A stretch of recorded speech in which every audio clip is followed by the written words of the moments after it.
আগামীকাল থেকে কুরিয়ার সার্ভিসের মাধ্যমে ডেলিভারি শুরু হচ্ছে আলহামদুলিল্লাহ। কুরবানির ঈদের কারণে কুরিয়ার সার্ভিস অনেক দিন বন্ধ ছিল।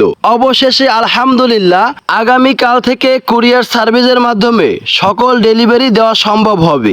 সবার মতো ঈদের ছুটিতে আমিও অনেকটা অলস জীবনযাপন করেছি, তবে এখন আর অলসভাবে থাকলে চলবে না, কারণ আমার কাছে অনেকগুলো ডেলিভারি জমে আছে যেগুলো 12 তারিখ থেকে শুরু করে কয়েকদিনের মধ্যে খুব দ্রুত ডেলিভারি দিতে হবে। তাই কিন্তু আমারও কাজের চাপ অনেক বেশি বেড়ে গেছে, কারণ আমি যে পার্সেলগুলো রেডি করি সেই পার্সেলে অনেক বেশি পরিমাণে গাছের গুঁড়ি দেওয়ার প্রয়োজন পড়ে, কারণ যদি গাছের গুঁড়ি না দেই তাহলে কিন্তু ডিমগুলো ভেঙে যাবে। এবং আমি সব সময় চেষ্টা করি একেবারে শুকনো গাছের গুঁড়ি দেওয়ার জন্য, তাহলে ওজনটা অনেক কম আসে, যার ফলে কুরিয়ার সার্ভিসের যে চার্জ সেটাও কম আসে। পাশাপাশি যদি শুকনো গাছের গুঁড়ি বা কুড়ো দেওয়া হয় তাহলে কিন্তু ডিমগুলো নষ্ট হয়ে যাওয়া বা ভেঙে যাওয়ার চান্স অনেক কম থাকে। তাই প্রচন্ড রোদেও আমি গুঁড়িগুলো শুকানোর জন্য ব্যস্ত হয়ে পড়ি, কারণ আমার হাতে আর সময় নেই, অনেকটা সময় অলসভাবে পার করে ফেলেছি।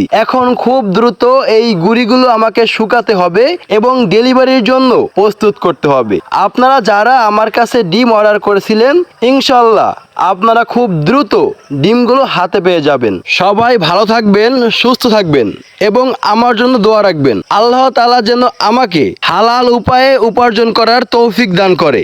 আমিন।